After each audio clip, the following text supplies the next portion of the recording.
Hello and welcome to the Indian Classical Guitar Academy. My name is Jack Jennings. Today I'm going to tell you about Raag Hameer, and the reason I wanted to talk about this rag is that it's a great example of a very complex system of melodic order and structure within Indian classical music that's pretty much unlike any other style or tradition that you'll find anywhere else in the world. It's based on pretty much a major scale. It has occasional use of a sharpened fourth, which kind of touches on the Lydian scale, but just briefly. But the thing that's really special about this rag is that you have to always play a very particular order and succession of notes. You can't just go straight up and straight down. In fact, there's rarely more than two notes, two scale degrees that you can actually play in succession. You usually have to play, for example, maybe starting on the third up to the fourth, and then jump all the way up to the sixth, and then you can sort of go up to the root, but then on the way down you can only go down a few notes before you have to make an alteration, and then you have to go up a bit more, and then, I mean, this kind of thing, you can't really follow it unless you actually understand the proper sargam. The sargam is like the sa re ga ma pa da ni sa, this way of naming all the different intervals. So to play a rag, it's not just about having the starting notes, just having the scale. There'll be different do's and don'ts. There'll be grammatical things like, well, if you play this note and you want to go down, then you have to go up to that note before you can go down to the next one. And these are just things that they almost might seem like arbitrary rules to someone who hasn't organically experienced that tradition. You might be thinking, well, why on earth would you make a rule that you can't go, you can't go from the third to the second to the root? Actually, you have to go to the third to the fourth to the second to the root. Why would you do that? But the thing is that the way that these rags develop is very interesting historically. I mean, it's almost impossible to really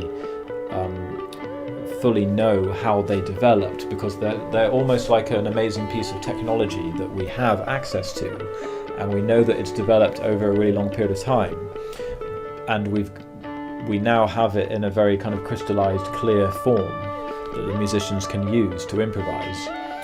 But we don't know exactly where it came from, or exactly how it developed, or if it was always like that, or if it's maybe changed over time. A lot of these things, a lot of rags actually are thought in their ancient form to be a bit different to how they are now in their modern form. So it's a kind of evolution as well, and different musicians sometimes add things or alter things, or different parts of India, they might play it slightly differently. So it's a huge thing, but the main thing to think about here is that the way that the rags were initially thought of or conceived was more like a collection or relationship of different phrases, and we developed to help to teach rags and to help put them into a system where everyone could follow and understand.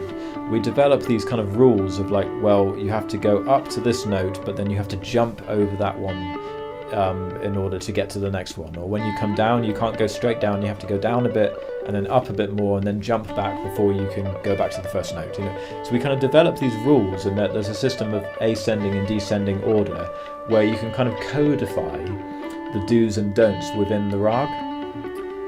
But the original way that the rags were thought to be conceived was actually more like a collection of phrases that had certain tendencies, or a phrase that you would keep returning to, or it could be a note that was given more importance, or it could be a note that was rarely played, only played occasionally.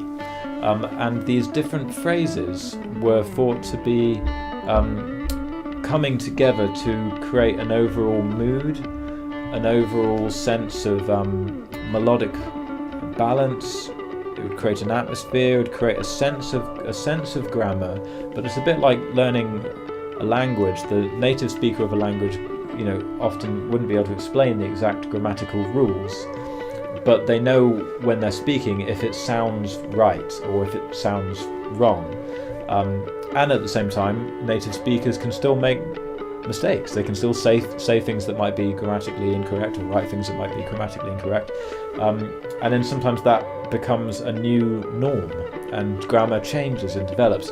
So thinking about rags and how they develop, you really should be thinking about them in terms of a sort of a kind of language that develops in that culture gradually over time, and the conversation of how that rag evolves and how it develops is almost something that's still going on and still developing, but it happens very slowly, and there's a sense of conservation involved. So if someone says, right, here's this rag, and then they just go and play it completely differently, people are going to say, well, no, that is not that rag. Or if you just go and make loads of changes, people are going to say, well, you probably just don't know what you're doing. So you have to observe that you understand what's going on, and keep the tradition. Some might say keep it pure, keep that rag pure, like pure expression of that rag. And if you really knew what you were doing, you'd be able to express yourself without breaking the rules. So there's a way of looking at it which is very, keep in the line of what the rag is meant to be doing. But at the same time, on a bigger time scale, these rags do actually gradually change, and some musicians can maybe play a phrase which is a little bit different, but they do it in a way which still feels like it's right somehow. I think it takes a very special musician to do that, but it has been known. It has been known to happen where a musician will start playing a rag and they'll play a phrase which is maybe sort of technically out of the rule book, but the phrase still seems to evoke the atmosphere of the rag. It still seems to be the right sort of expression that people agree almost that it feels right, and then gradually that might become part of the rag as well. So this is a very interesting and sort of difficult thing to really talk about. The whole idea of what is a rag is a sort of ongoing question, I suppose. But maybe it should be ongoing, because things need to have a sense that there's a development. But the development doesn't necessarily just happen through one person saying, well, I'm just going to break the rules and do whatever I want. It's not like that. It's more like a very gradual process of maybe the melodic ideas developing and people responding to that. And then usually I think what happens is that the best features, the things that stood out the most and what people remembered the most, are the things that people will then repeat. So if there's a phrase which just every time someone hears it they go, oh my god, that's a fantastic phrase, then they're going to remember that and it's going to be repeated. And then gradually over time, through collecting all the different bits that sounded the best and really seemed like they were bound together most naturally and most strongly, they become sort of solidified as like, this is the rag, and we know how it sounds, we know how it feels. So that's kind of my impression of it, or at least how I like to imagine over a very long period of time how these things develop. I think they really just develop through people responding and remembering and recalling the phrases that meant the most to them, and then you kind of aggregate all of the phrases that everyone loved the most, and then that becomes the sort of core body of the rag. At least that's one way of maybe theorizing how these things can develop slowly. But I really wanted to talk about this rag as well, because I've just made a new guitar course that's going to explore this rag and show all the intricacies of how to move around it, and how to create phrases, and how to also have a sense of exploration, how to apply it to the guitar neck, and teach a wonderful composition that's in a 12-beat cycle. It's a really beautiful composition. So I thought it'd just be interesting to talk about what I really love about this rag and why it's such an interesting example. You can't just write it down in terms of, well, this is how it is. You really have to understand all the different nuances, and you sort of have to put aside for a moment your own idea of how you think you want to play. You have to sort of put that aside for a minute and actually be a bit more subservient to the rag and do what the rag says, and then through that you can create your own expression. but it's different. Some rags are much more open and you can actually explore them quite freely, and then other rags, they make you really sit down for a moment and really do your homework and really practice and make sure that you understand how the rag works before you can then maybe find your own voice within that. And this is one of those rags you have to kind of go through the mill a lot more to really find your way.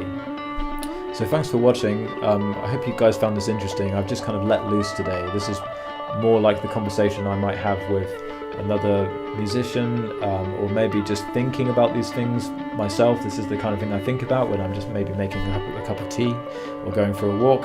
So I thought, hey, why not just talk about it? So I hope you guys have enjoyed this. Please comment, like and subscribe. Lots of other videos coming, lots of other guitar courses coming every month. To access this course, you have to become a member of the Indian Classical Guitar Academy. And that's the only way you can access these courses that are a bit more specialist, a bit more in depth, because you really need to have access to some of the earlier courses to really get your bearings and put you in the right position on the guitar to then explore some of these more complex, more nuanced rags that you can get onto later. So thanks very much for watching, and I'll see you again next time.